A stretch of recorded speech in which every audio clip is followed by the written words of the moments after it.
We need to talk about ideas, good ones and bad ones. We need to learn stuff about the world. We need an honest, intelligent, thought-provoking, and entertaining review of what the hell happened on this planet in the last 7 days. We need to sit back and listen to the Iron Fist and the Velvet Glove.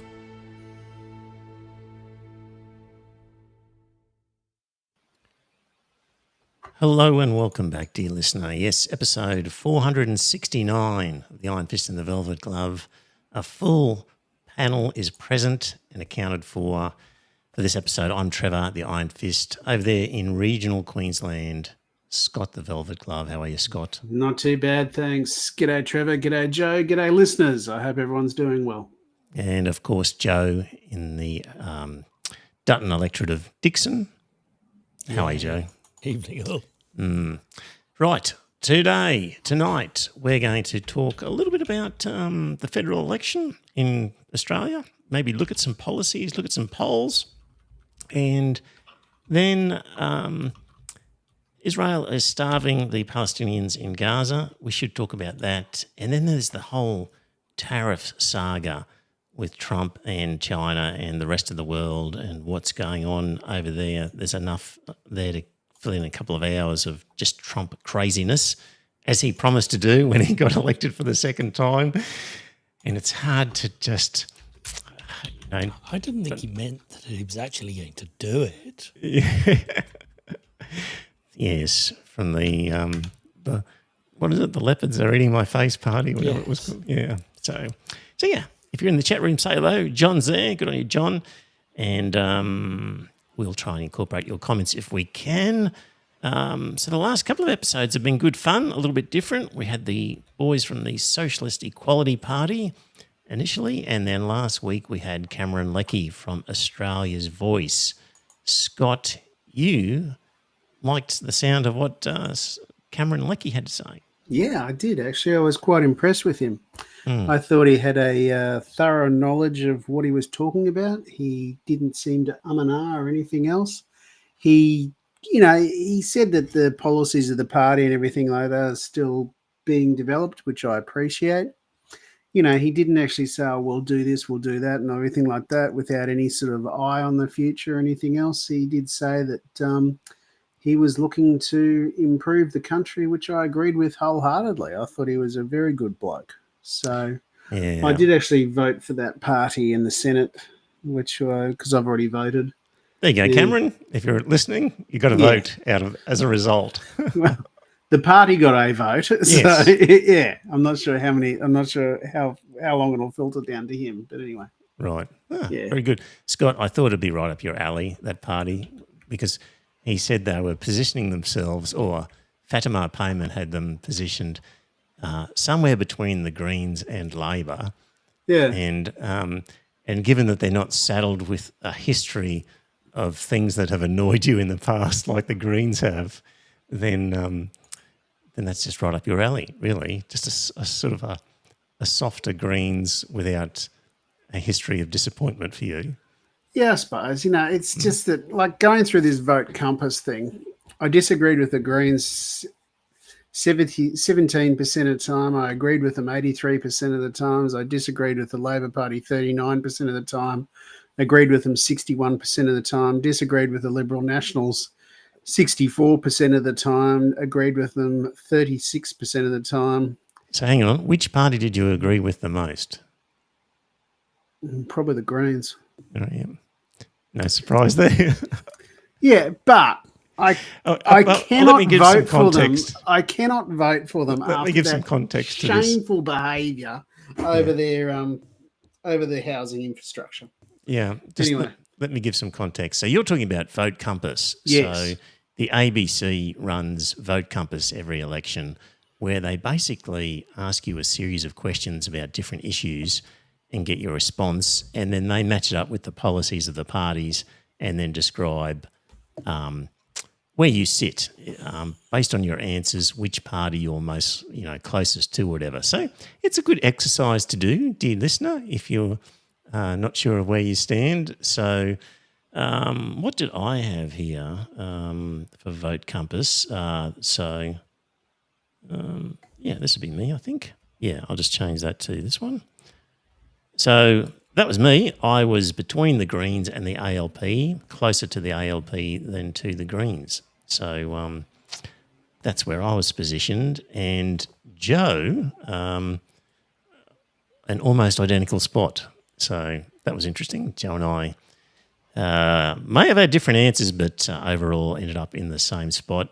And where are you in that sort of picture, Scott? Are you I'm similarly actually closer placed? to the Greens than Right. the Labor Party, which is very concerning. Ironically, you're even closer to the Greens. Yeah. So yeah. So worth doing. Vote Compass, and then it will tell you things like, in my case, no, not that answer there. What else do we have? Oh, just overall.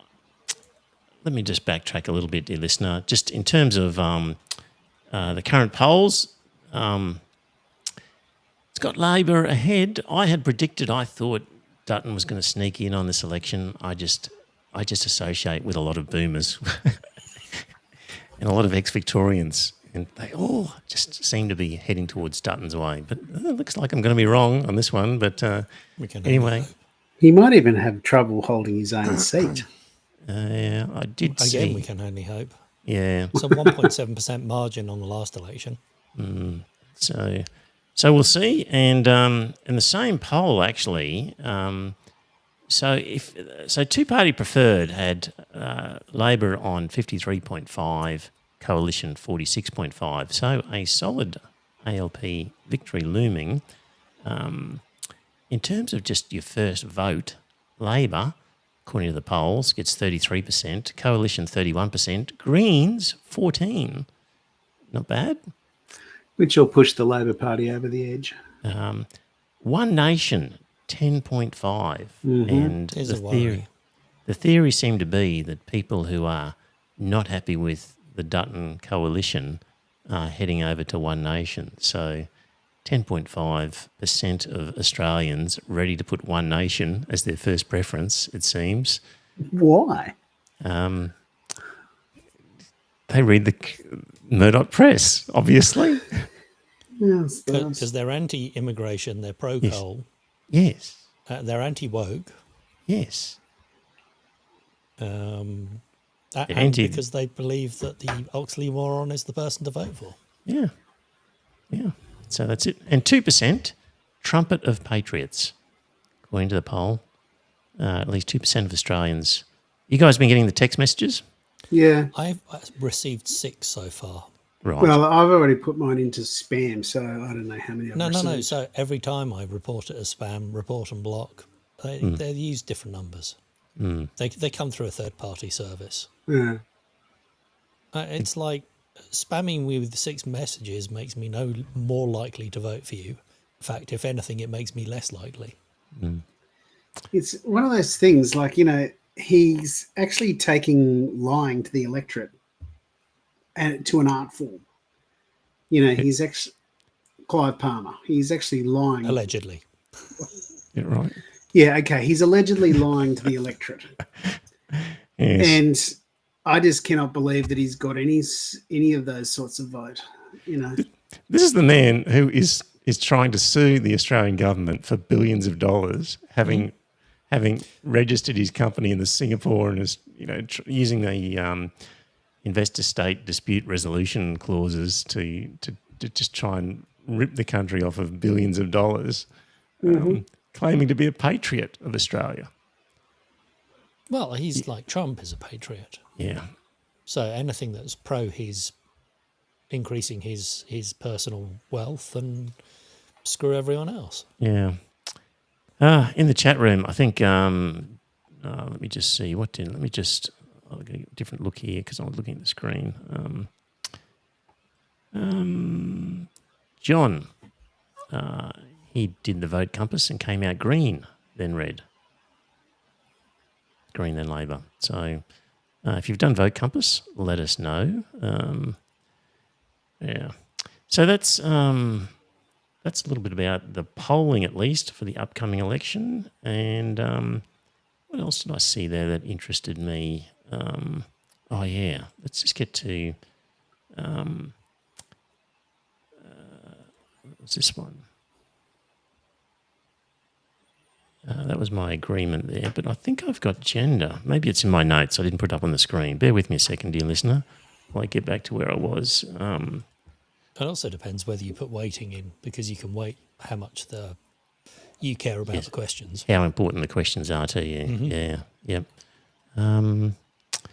Yeah, I just want to find this gender one. I'm sure I had it in my notes here, and I'm just trying to find it. But I must have got rid of that picture for some reason. Oh, voting intention by gender. So, the big difference was the Greens. 19% women are prepared to vote Greens, only 9% of men. So, so when it came to Labor and the Coalition, men were more likely to vote for both of those by a 5% margin. And the difference of 5% in each of those cases transferred to the Greens. So significant difference where the Greens appeal, they're getting 19% of female first preference and only 9% of men. I thought that was an interesting What about statistic. the right-wing parties? I'm guessing they're Pretty gonna be similar, heavily- actually. Really? Yeah, Not in male? One Nation, 11% women, 10% men. And Really? other, it's got women 11%, men 12%. So Well, other includes the independents, so that's not overly teals and surprising. stuff. Yeah. Yeah.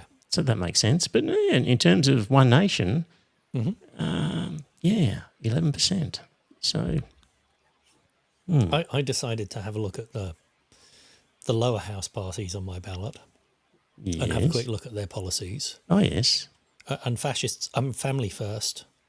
I clicked on the link and it went straight to a page with the candidate, and 3/4 of the page was begging for money. Right. And sign me up to their newsletter. Right. They really didn't want to tell me their policies. Right. What a surprise. Yeah. Yep. This is another interesting graph I'll put on the screen. Basically, it's a triangle that shows that back in 1975, looking at the House of Representatives, essentially it was 100% made up of ALP, Liberals and Nationals, and a very strong voting trend for those two. Whereas in the 2022 election, you've got it's just not so hardcore with the three parties, but essentially more two centrist. parties. Yes. So there's a much more. Australia's really shifted from 75 through to 2022 in its willingness to explore other parties and is not as rusted on to these traditional parties. One can only see that movement growing, and particularly it's got 19% of women first preference for the Greens. That's a significant number. I'm interested because this sort of the graph shows almost that we're more centrist than we have been historically. Yes. But I think if you pulled out the Greens on the left and One Nation and the Trumpets on the right, whether that would actually show more, we're more spread out, we're more polarised than we used to be. Yeah. Yeah. Maybe. Because it lumps all the independents or all the other candidates, Yep. whether they're left or right, into a third axis. Yeah. Don't know, Joe. But anyway, there's definitely a movement towards minor parties. We at some stage will be headed to a minority government, whether it's this election or the next, and probably will stay there for a long time, presumably. So that's It's one of those things. Europe has coped with minority governments for generations. yes. We just got to realign our thinking. That's all. Yeah. Essential Lord Don, I think, Joe, wanted us to discuss the major party policies. He Is did. that right? Yeah. Lord Don, I've only got so much patience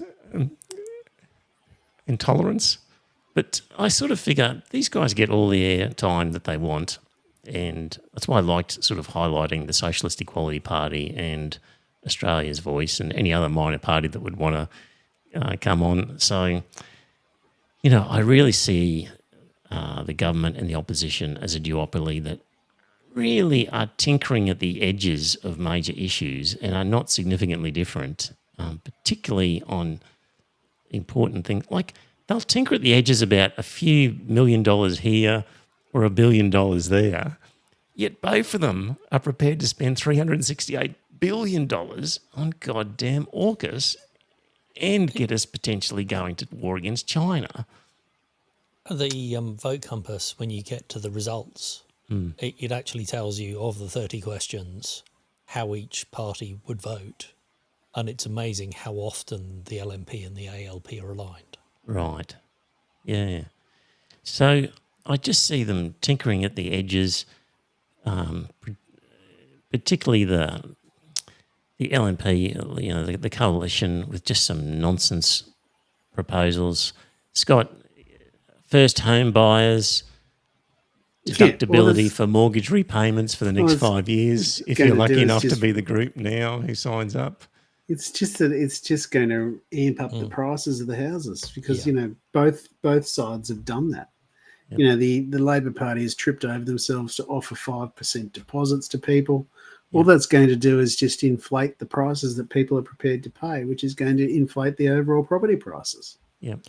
Now, it's all right for me because I own 3 properties, Yeah. It's just that everybody else is going to have a shit time of it, that's all.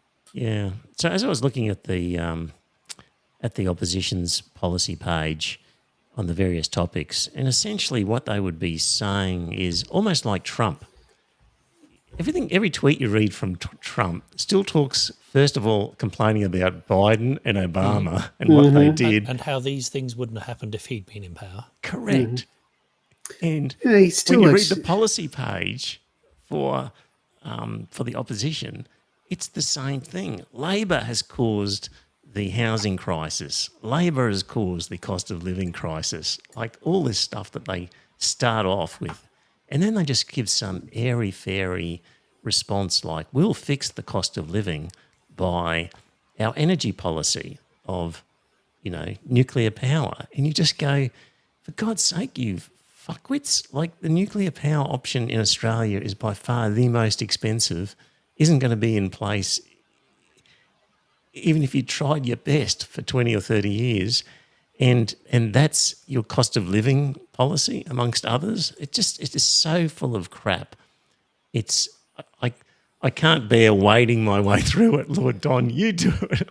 I can't do it. It just would drive me nuts. But on the other hand, when I read the Greens one, I thought there were some fairly specific things in there, which I really liked. So, has anyone had a look at the Senate parties? Did anyone notice that Frank Jordan is on the fusion ballot? I did see somewhere on Facebook that Frank's the Butterfly Man who has appeared on this podcast. Oh, way back in the early days, in the early hundreds, something like that. So I haven't paid any attention to. The Fusion Party is the Secular Party, plus others, yes. The Train Spotters Party, and the Very Fast Train Party, or something like that. Is that right? Speed Rail, probably. I can't remember. A few others like that. So yeah, I did notice that. I mean, he was the Legalised Cannabis Party. He was. And they aren't part of the Fusion, so he's moved off from them. Yeah. I did also see one of the parties was calling itself in the ballot. What's the universal payments? Universal Basic Income. UBI. So they're tagging the Senate paper as Universal Basic Income. Right. No, hadn't seen that one. Yeah. So I had a look at that. I really couldn't see any policies. I mean, they were kind of talking about engaging the community more. I remember in previous elections there were parties that sounded like they were pro-health. The anti-vaxxers. But they were anti-vax, anti-fluoride. But the actual name of the party kind of indicated the opposite. So yes. Be wary, dear listener, if you just don't judge a Senate party by its name. Because I mean, the Great Australia Party or whatever it is as right wing as you'd expect with a name like that. yeah. So I can't remember the exact name. I looked at the name and went, "Oh, they sound like right wingers," and then clicked on the link, and yeah, sure enough. Yeah. Yep. Right.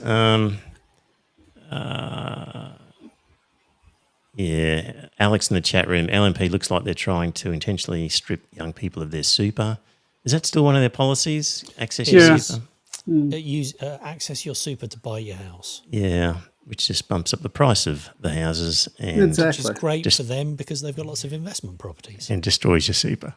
Yeah. For God's sake. Yeah. But that's a problem for later Yeah. because they'll all be dead by the time you need to get your super. Yeah. Yeah, but it's one of those things. I remember super was set up as a way of us walking away from an age pension as a country. Now, if you actually allow people to take out $50,000 and they can buy a house, okay. The reality is that if you own your own place, you can eke out some sort of survival on the age pension. So if everything goes to hell in a handbasket and all you've got is the age pension, provided you own your own place, you can eke out some sort of survival. Mm-hmm. However, by taking out $50,000 for someone that's 35, that is a very big chunk of their superannuation then that they're not going to be having accelerating, they're not going to be having any accumulation and all that sort of thing over time, which means they're going to end up with 2/3 of bugger all in the super.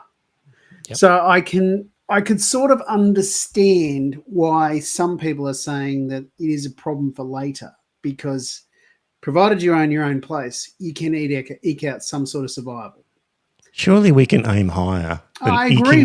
Eking out a life where you just manage to pay off your home upon retirement. I agree wholeheartedly with you. So the Greens in the state election were saying that they wanted to employ more people in Q-Build and they wanted to build government property to give people, to basically increase the number of houses available so that people had relatively cheap places to rent. And because there are less people fighting for the rentals, that's going to depress the investment property prices, which will allow you to buy your own place if you want to, or you can stay renting forever.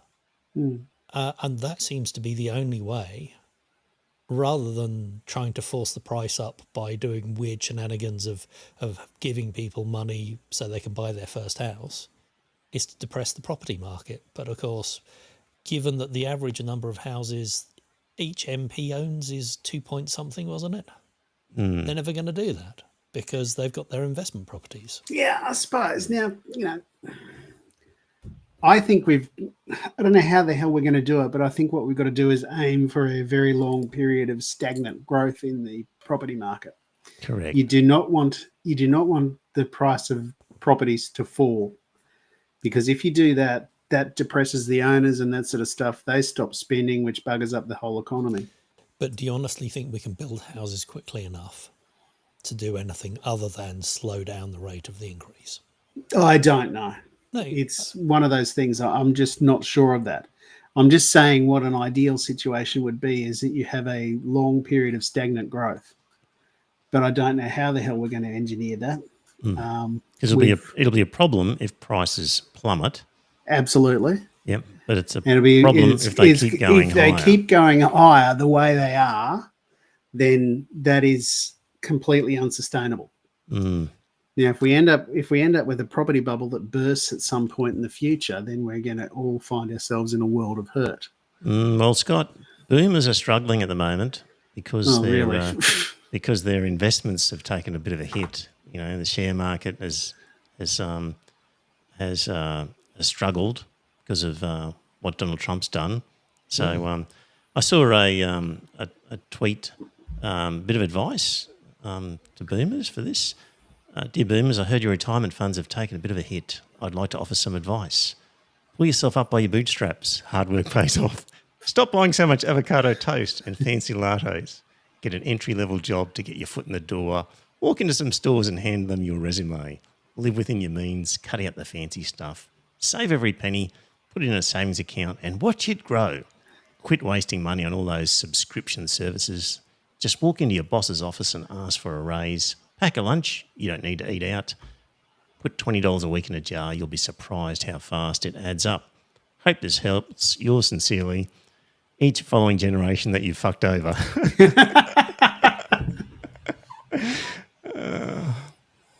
Did make me laugh. Apologies to all the boomers out there. Yeah. I am technically one. Are you aware of something called reverse mortgages? Yes. So, Mum's boyfriend has a reverse mortgage. So he's basically sold his house, but he has a lifetime enjoyment of it. Yep. And they gave him the cash to spend. Right. And they are gambling that basically he will die more quickly than the value of the property. So he got an annuity out of that, did he, somehow? Yeah, I believe so, yeah. Right. Yep. Okay. Yeah, So basically when he kicks the bucket, the house is gone. Yep. But he's effectively turned that into an amount of cash that he is living on. Yeah. Well, it is an issue with people who are asset rich and income poor. And that's the solution where they don't want to sell their property. Yeah. They can't ordinarily mortgage it because they don't have an income. So they need a special type of reverse mortgage. Yeah. Yeah. It's one of those things. I just think to myself that the other thing we've got to do is we've got to actually encourage the boomers to sell up their old family homes and that sort of stuff and move into a 2-bedroom unit. You know, I just think that we've actually got to get them out of their homes into a 2-bedroom unit because that would be a hell of a lot more sensible. It's one of those things. I just don't know that you're ever going to be able to move them and all that sort of stuff because they think, I've lived here for 40 years, I've paid it off, it's mine, which I can fully understand and appreciate. However, if you've got people that are at that stage that they want to start a family, then they don't want to live in a 2-bedroom unit.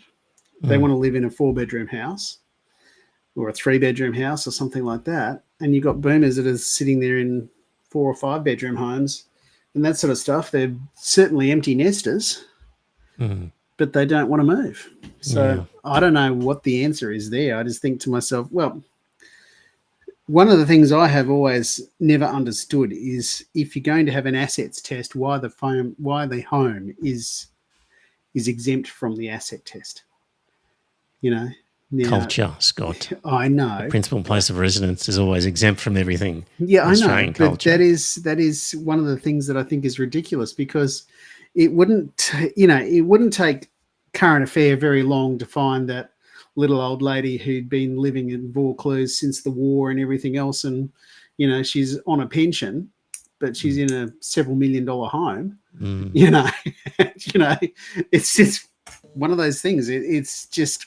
Well, that's the nest egg for the next generation, isn't it? Well, that's what they say, but I don't think it is.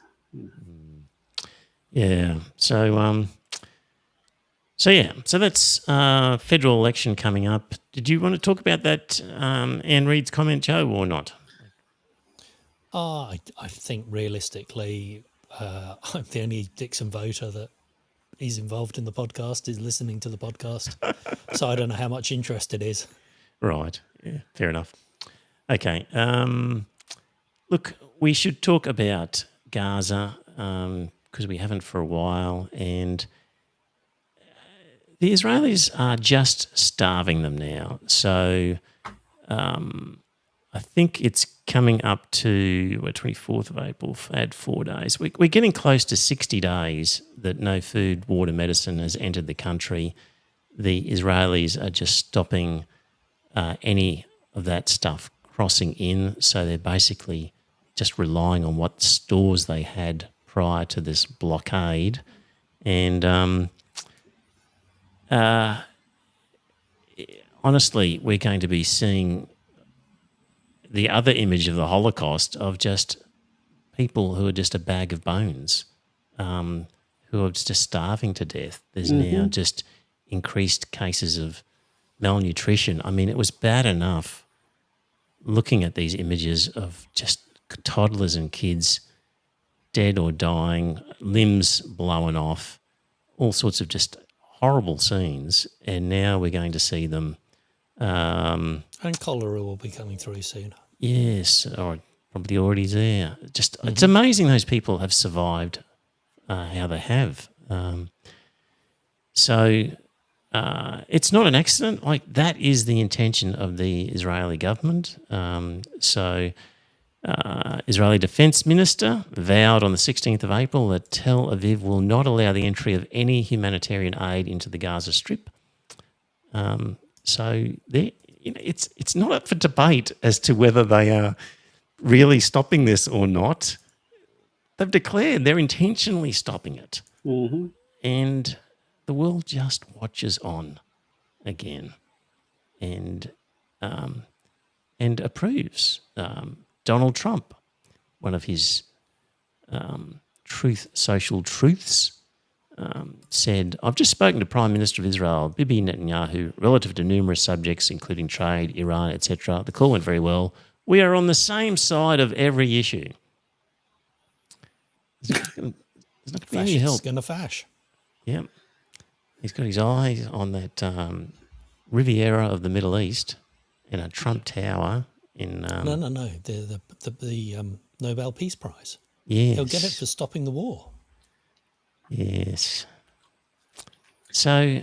Which war is he trying to stop? He's trying to stop two of them, isn't he? Yeah, exactly. Gaza, he's going to stop by killing all the Palestinians, because if there's none left, then there won't be any war. And then Ukraine, he's going to stop by handing it all over to Russia. Yeah. Yeah, but I don't think he's real impressed with Vladimir Putin lately. Well, it's interesting that Zelensky managed to collar him at the Pope's funeral. Yeah. And I think said, you do realise that Putin is taking you for a ride. And I think the way you get through to him is say, Putin's making you look an idiot in front of the world. And that will really piss Trump off. Depends whether or not he actually believes Zelensky. I think he's getting the feeling that everyone's laughing at him. Yeah. And I think he's very sensitive to that. He thinks he can just bully people, and he thinks he can bully Zelensky, and he can bully Putin, and he thinks he can just bully anybody. He thinks that America's this all-powerful creature that can just tell people to jump and they all will say how high, and doesn't understand that there's a lot of countries now who don't have to jump anymore. I know that, and it's one of those things like Cameron Lackey, is it? Lackey. He said that Indonesia's just joined BRICS, which is our closest neighbour and also one of the growing economies in the world and that type of thing. So I just think to myself, well, if the Yanks are going to walk away from us and all that sort of stuff, maybe we should be looking closer to home and that type of thing. I think that we should be at least cozying up to BRICS and that sort of stuff, finding out what their price is and, working out whether or not it is something that we could be a part of. There's no price. It's just, do you want to join and trade in your own currencies? And well, there is a price because we'll be excluded from EU trade and US trade. So it's not that BRICS charges a price. It's just that other people outside of BRICS might retaliate. That could be the price. You might not get friendlier deals from being part of the EU trading bloc or the US trading bloc, whichever. But given our position geographically and what we've got to sell and what we like to buy, it makes complete sense for us to join BRICS rather than any of the other groups. Crazy not to. So it's the future, and it's already bigger than the G7 and is going to get increasingly bigger. So, yeah, still on Gaza, we also, since we last spoke, there was that situation of Israel killing medical workers. So basically buried the ambulance vehicles with the occupants. And accidentally. Yes. As Caitlin Johnston said, oh, come on, who amongst us has not accidentally massacred 15 medical workers and buried them and their vehicles in a shallow grave from time to time? We're only human. Mistakes happen. And I mean, the only reason they fessed up to it was because there was video of them doing it. Correct. When they eventually dug up, when they found the burial site and recovered the bodies, one of them had a phone that was there on their person, and they were able to recover the video, and the guy who was filming his death, because he knew it was coming, said, "Forgive me, mother. This is the path I chose to help people." Those were the last words of Rafat Radwan, who filmed his own murder. So there was just a Red Crescent convoy aiding wounded civilians. Convoy was clearly marked. And the bullshit excuses, organisation. the bullshit excuses that the Israeli gave were completely proved to be false by the actual video that then turned up.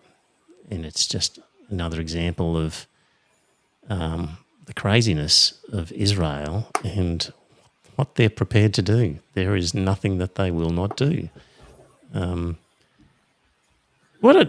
thing about Israel now as well, of course, is the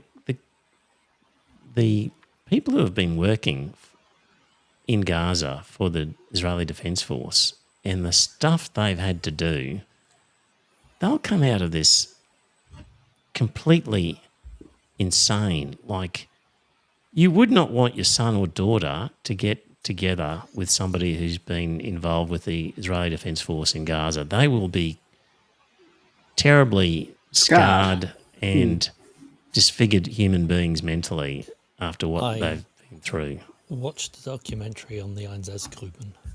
On the what? Einsatzgruppen. They were the death squads that went through Eastern Europe. Right. Shooting with the Jews. Nazis, shooting Jews. And one of the episodes covered the mental toll it took on the soldiers. And this is why they moved to the gas chambers, was because the death squads, the soldiers were drinking heavily, were suffering serious depression, and the senior officers recognised that if they didn't do something about it, that would be despite the fact that they all believed in what they were doing and they thought they were doing the right thing, this was still women and children they were shooting, and it weighed heavily on them. So, you can be a true believer and still just murdering thousands of people eventually gets to you. Yeah. So they're poisoning their own society by what they're subjecting this generation to. And all they're doing is creating the next generation of Muslim fighters too. Yes. Because, no one's going to be able to live through this and not have lost someone. And if they come out with 10 fingers, 10 toes and 2 hands, then they're going to pick up a rifle and they're going to point it at the Israelis, Yeah. Yeah, but the idea is that there's going to be none left to fight. Yeah. Yeah. Anyway. Well, I can't imagine they're going to sit still and quiet in the West Bank, though. I imagine they're going to actually start to rise up before too long. Yeah. Anyway, this issue of the medics who were killed was brought up at a press conference in the States. I still just don't get this whole concept of these spokespeople who represent the US government and can, off the top of their heads, supposedly convey what government policy is on every issue that the reporters bring up. But anyway, here's an example of that. I'll play a little bit of this. All right. Yes, sir. Go ahead. On Gaza, the UN's Humanitarian Affairs Office has said that 15 paramedics, civil defence and a UN worker were killed, in their words, one by one by the IDF. They have dug bodies up, they said, in the shallow grave that have been gathered up, and also vehicles in the sand. Have you got any assessment of what might have happened, and given the potential use of American weapons, is there any assessment of whether or not this complied with international law?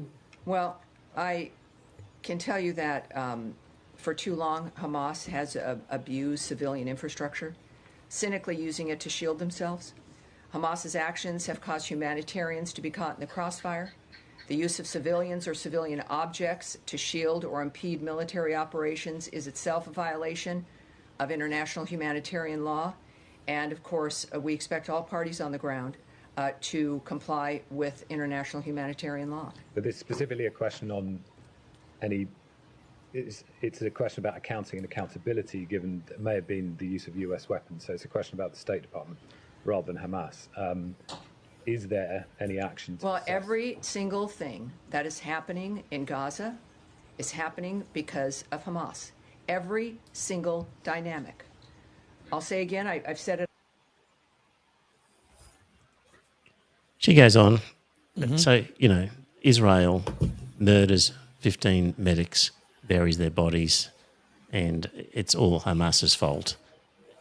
The idea that Hamas uses innocent people as shields, there's a problem with that theory in that it's quite clear that the Israelis just kill everybody. I haven't yet seen any footage of them going, hold on a minute, we can't bomb that hospital, that shelter, that mosque, that church, that university, because Hamas is using human shields to protect themselves. They just bomb it anyway. If there was a row of civilian children walking down the street and a Hamas fighter hunched over, following behind them, it's clear this Israeli government would get out a machine gun and would just kill all of the kids to get to the Hamas fighter, because that's effectively what they're doing. So this idea that Hamas uses human shields, they'd be stupid to, because it doesn't work. These guys. I mean, the fact that the Israeli government have agreed, have admitted that they would kill their own citizens rather than let them be hostages. Yes. Says, well, they think about civilians. The Hannibal Directive. Yes. And then what they're doing is they have been taking Palestinian civilians and forcing them to walk in front of Israeli troops as they entered tunnels and other areas to set off any tripwires or bombs or other things. So they have been using... illegal under international law, isn't it? Well, they've been doing exactly what she's been accusing Hamas of doing. And this is not all. This is not conjecture. It's all on the record. So yeah, that's where we've got to with this. It's just going to get obscene with the starvation that's coming. So that was that. Max Blumenthal. You remember? Remember there was that thing where Trump said that he could stand on Fifth Avenue and shoot somebody and get away with it? Max Blumenthal says Netanyahu could stand in the middle of Fifth Avenue and shoot a dozen people and Trump would blame Hamas, which is, I think, is what's happening there. Well, wasn't there the Jewish guy in America who shot another Jewish guy and they both blamed Hamas? I don't remember that one, but... there was some ridiculous thing that they'd seen each other acting suspiciously and thought that the other one was a Palestinian, and one shot the other. I can't remember exactly what it was, but it was just stupidity. Yeah. I mean, when this colonisation project was initially implemented, you didn't have to be Einstein to figure out it was going to end in tears. But in fact, if you were Einstein, you would have wrote a letter, which he did in 1948. This is the Einstein, condemning the Zionist sort of movement. And he wrote, when a real and final catastrophe should befall us in Palestine, the first responsible for it would be the British, and the second responsible for it, the terrorist organisations built up from our own ranks.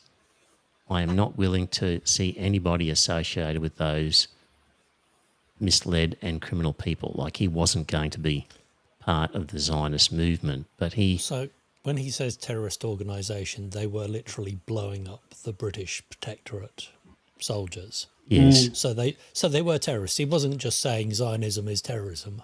Yes. He was saying these particular people are carrying out terrorist attacks. Yes. In fact, they say that modern terrorism was invented by the Zionists in the 40s. There you go.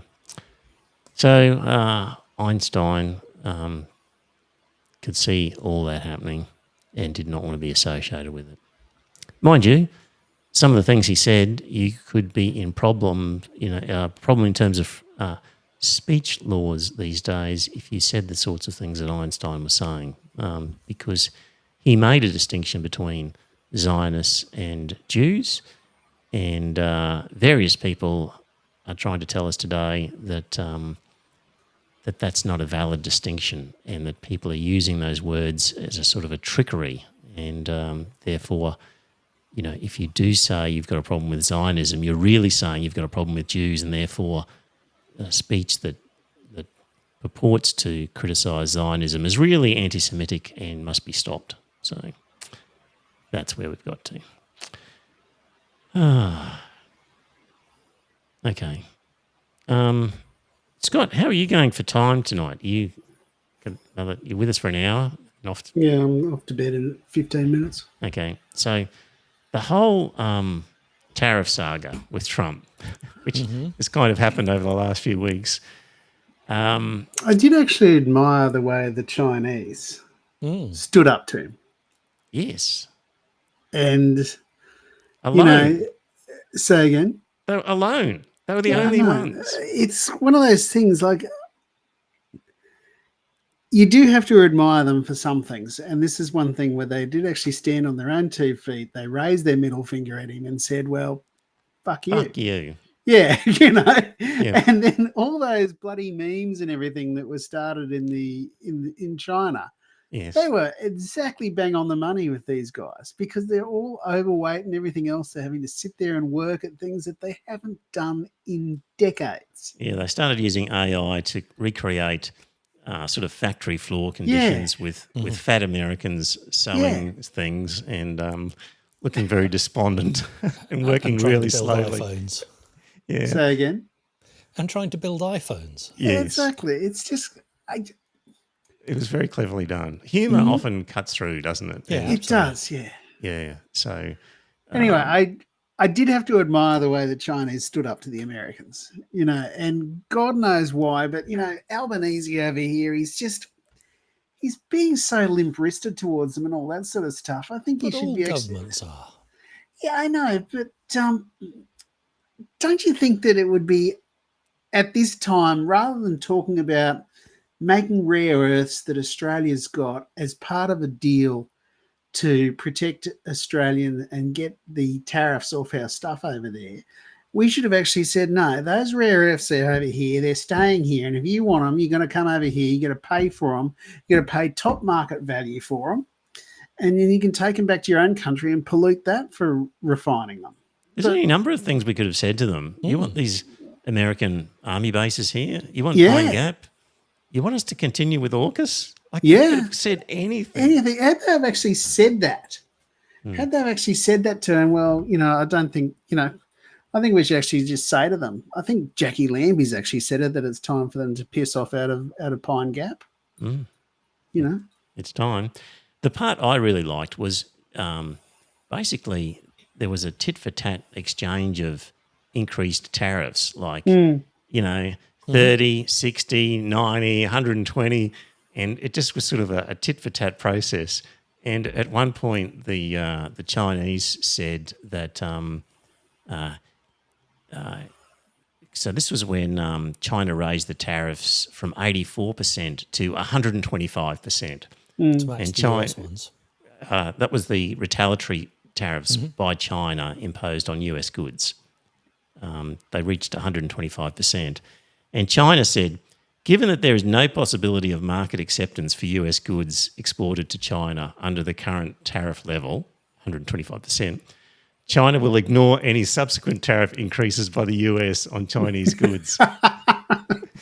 So it was like, we're tired of this exchange. Yeah. 125% is enough that nobody's ever going to buy your shit. So even if you increase ours anymore, we're done with this issue because you're already out of the game. I thought that was a fantastic response by China. So there was that. What else was there? Really, historically, when you talk about the collapse of empire and the points that you can look to historically as to when did the Roman Empire fall, when did the British Empire, when was the transition, etc., what were the important moments. You could put this one down as an important moment where it became clear to the world that the US is not the economic superpower bully boy that it used to be, and its position as top dog was finally demonstrated to have gone.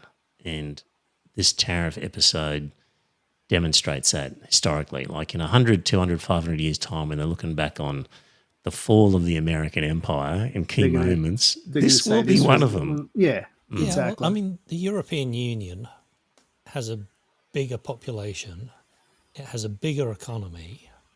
If only they acted together rather than individually treating the Americans, they could cut America out and just ignore them and have minimal impact. Yeah, because the Americans have deindustrialized. They just offer finance, real estate, insurance. The Americans were complaining about Europeans don't buy American cars, but Americans buy European cars. I know. Yes. It's because, I would prefer a European-made car to an American-made car. I think maybe the EU should just take the tariffs off and go, you've got no tariffs, but the Europeans are still not going to buy your shit heaps just because they're crap cars.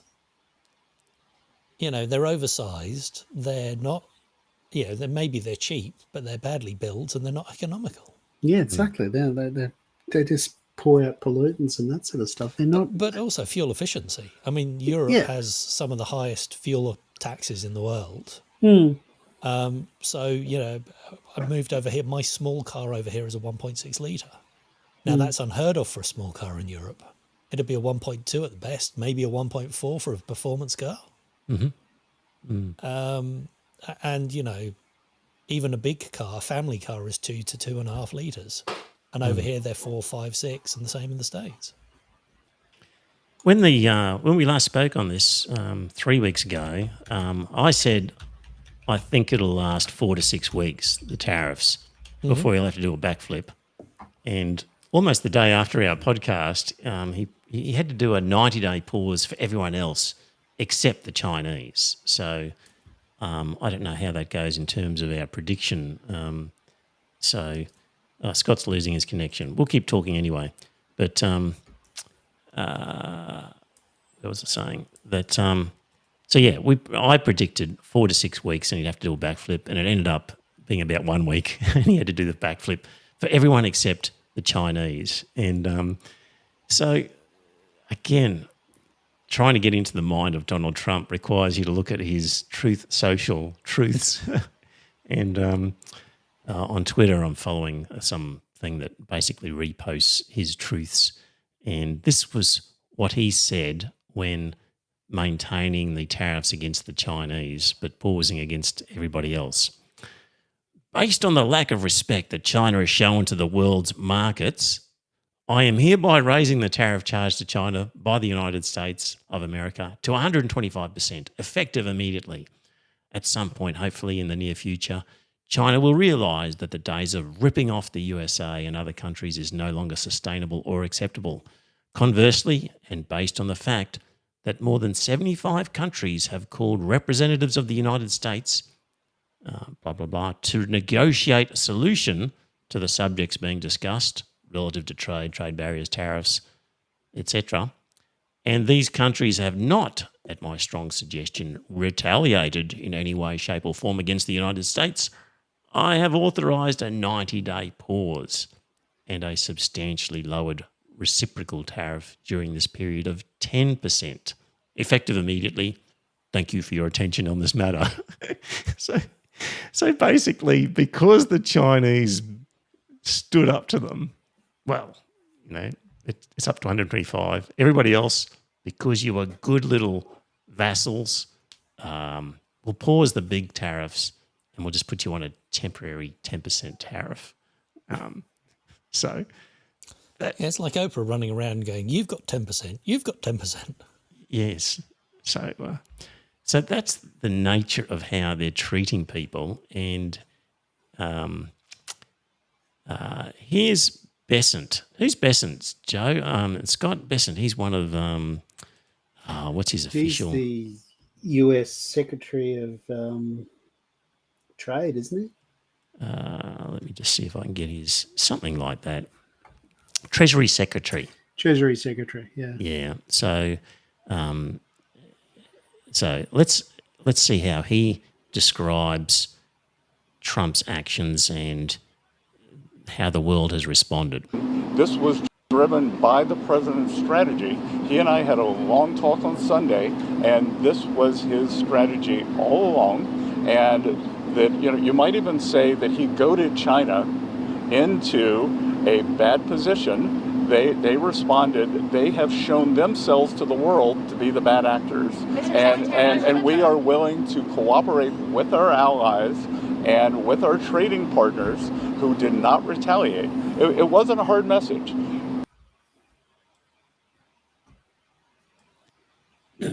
Yeah, and here's another one, same guy. In terms of escalation, unfortunately, the biggest offender in the global trading system is China, and they're the only country who's escalated. And I can tell the rest of the world that I'm not sure whether it was the Prime Minister or the Economic Minister in Spain made some comments this morning, oh, well, maybe we should align ourselves more with China. That would be cutting your own throat, because I can tell you that these Chinese exports that the U.S. tariff wall is going to keep out, that China, for all of you who can remember that Disney movie of the brooms carrying the buckets of water, that is a Chinese business model. It never stops. They just keep producing and producing and dumping, and it's going somewhere.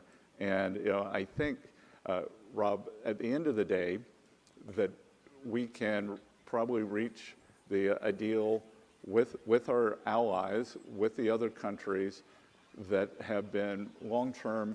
They've been good military allies, not perfect economic allies, and then we.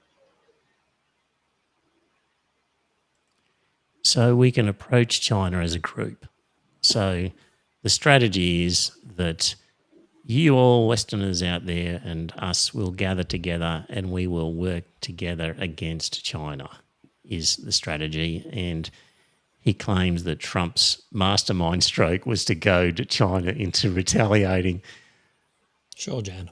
It's just Orwellian times that we live in. The shit these people talk that we're supposed to just believe is phenomenal. So, yeah.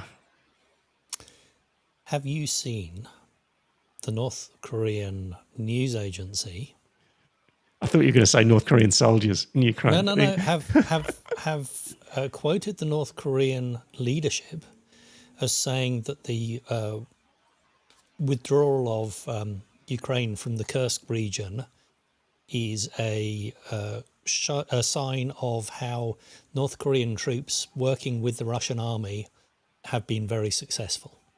So this is the North Korean government. North Korean government have admitted that North Korean troops were in Kursk. No, I haven't seen this. Can you send me that? I'd like to see that. This is Reuters who. So I'd like to see who they say, where that came from. Joe, at your leisure, Joe, at another time or whatever. So that's interesting. Speaking of North Korea, yes, we mock them for their sycophantic sort of adulation of the dear leader and how wonderful he is. Plays golf and scores 6 holes in one in a single round and doesn't go to the toilet ever. Yeah, and just want to, and we laugh about stupid North Koreans, dominated by their propaganda. How pathetic to kneel and bow to your dear leader like that. Meanwhile, in Trump's cabinet, this is the sort of stuff that goes on as they discuss stuff. Sir, first, we are, I would say, more than friends. We've all become family, and I think that what you have assembled in your vision is a turning point and an inflection point in American history. And so just being a part of that is the greatest honor. So thank you for that. And again, just the relationships here and the honor and respect we have for each other is a reflection of you and your.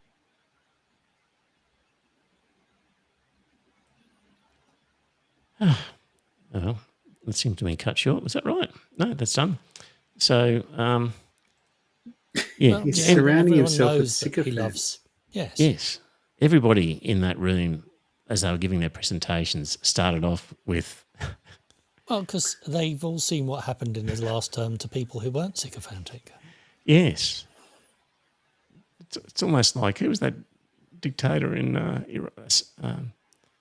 Iraq or whatever it was, and people would have to say all these wonderful things. Saddam? It's like you don't want to be the last person. You don't want to be the first person to stop clapping in one of those things. Otherwise, you're going to be hauled out. You mean where Saddam takes over the Ba'ath Party leadership? Yes. And he basically takes a whole... He gets people denouncing each other and the death squads are coming in to take them out and shoot them. Yeah. Yes. That'll be next at the rate that they're going at in America. So yeah. That was that in terms of North Korean analogy. So one of the things about this was Trump claimed that China had reached out and was trying to negotiate. And the Chinese came and officially said, bullshit. Nobody is reaching out to this government to try and negotiate stuff. Nobody has. And let me just find the exact quote here. So let me just find it somewhere.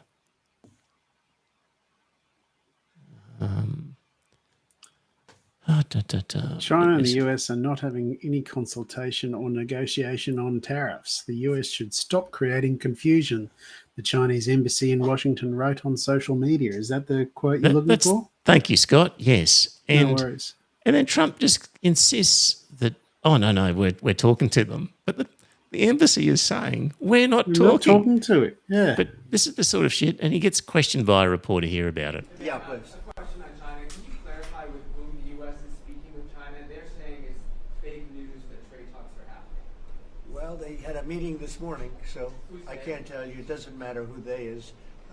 We may reveal it later, but they had meetings this morning, and we've been meeting with China. And so I think you have, Jeff, as usual, I think you have your report. Actually, he's reporting perfectly correct. It's just bullshit. And what was the other one here I had? Of course, just on this general theme of people ringing Trump to try and negotiate a deal, this is what he had to say. In the history of our country. And don't let some of these politicians go around saying, because I'm telling you, these countries are calling us up, kissing my ass. They are dying to make a deal. Please, sir, make a deal. I'll do anything, sir. And then I'll see some rebel Republican, some guy that wants to grandstand, say, I think that Congress should take over negotiations. Let me tell you, you don't negotiate. No, they actually get stuff done. It's just not only pathetic, it's just so ugly. Why would we want to associate with dickheads like that? Remember, this is the man who managed to bankrupt 3 casinos. Yes. That's how good of a negotiator he is. Yeah, he's just a... We want this sort of person, this sort of country as our friend. No, we don't. And they go, well, that's just Trump, Next election, it'll be somebody else. You can still trust us. But you generated this asshole. Exactly. And you'll generate another one just like him. Trump is merely a symptom. Yes. Trump is not the problem. The problem is the American people. Yes. Or the American news, the American system, whatever. Yeah. It's just been totally bastardized. And this is the crazy town clown car that they've ended up with. Mm-hmm. We're not there. We're looking on. We've got all the information that makes it perfectly clear to us that associating or relying on these idiots would be The bloody disaster. a disaster and just embarrassing to just subject yourselves to these bullies who think they can walk around and gloat that everybody's kissing my ass and they're coming up to me, oh, please, please, sir, can you do a deal for me? And the people in the room are all laughing. Ugly Americans. I'm done with them. I don't blame you. It's one of those things like me and Brian are talking about where we're going to head to next. And I said I'd like to go to Canada. I said, but I do not want to set foot on American soil. Mm-hmm.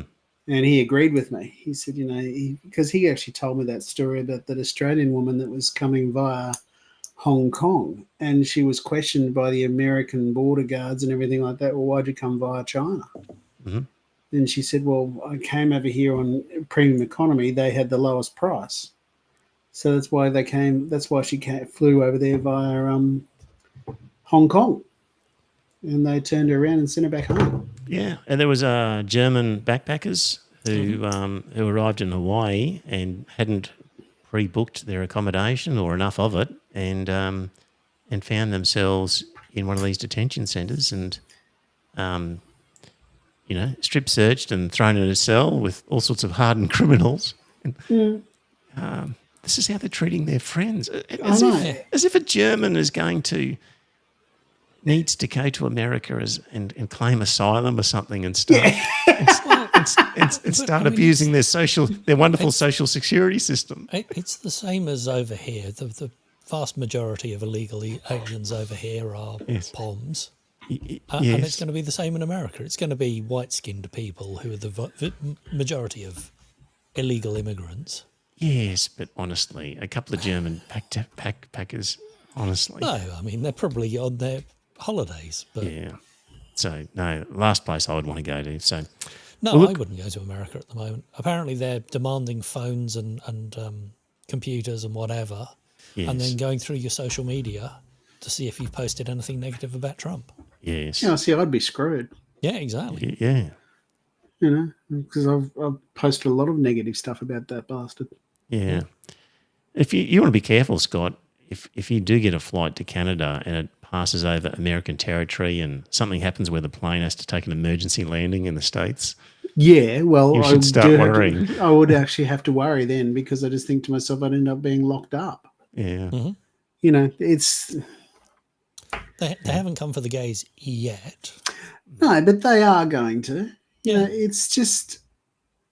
It's like I said a few years ago. I said, America's 2 or 3 bad decisions away from becoming the Republic of Gilead. Mm. They are getting closer all the time. Mm. Actually, I did have a clip, maybe I didn't put it in, but where he talks about religious leaders and how they keep their... I'll bring that up for next time. Hey, that's probably enough for us. 8:38, you've got to go to bed. I've got to get stuff done. Joe's got to work as well. So in the chat room, good on you there for your comments. Thank you for that. Essential Lord Don, you should know that you are our dear leader, Trevor. Well, I don't get enough sycophantic, sort of praise, Lord Don, so... And Alex says, travel with a burner phone and an empty laptop.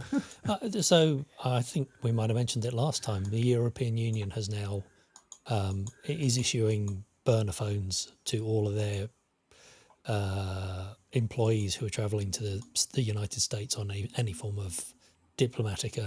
Is that right? Yeah. Wow. Okay.